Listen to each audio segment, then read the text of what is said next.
আসসালামু আলাইকুম রাহমাতুল্লাহ। যে সকল রোগীদের কোমরে অত্যধিক ব্যথা, বিভিন্ন ওষুধ খেয়েও কোনো রকম পরিবর্তন হচ্ছে না, দীর্ঘদিন হয়ে গেছে, তাদের জন্য কার্যকরী চিকিৎসা। ট্যাবলেট নিওকস-বি সকালে একটা রাতে একটা, ভরা পেটে ৪ মাস খাবে। ট্যাবলেট বায়োকেল-ডিএক্স সকালে একটা রাতে একটা, ভরা পেটে ৩ মাস খাবে।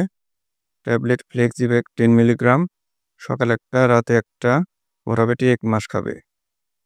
ট্যাবলেট এক্সিয়াম মাপস 20 মিলিগ্রাম সকালে একটা রাতে একটা, খালি পেটে খাওয়ার আধা ঘন্টা আগে ওষুধটি চলবে। ট্যাবলেট ইউফোডিও 10 মিলিগ্রাম সকালে একটা, দুপুরে একটা, রাতে একটা, খালি পেটে খাওয়ার আধা ঘন্টা আগে এটিও মূলত চলবে।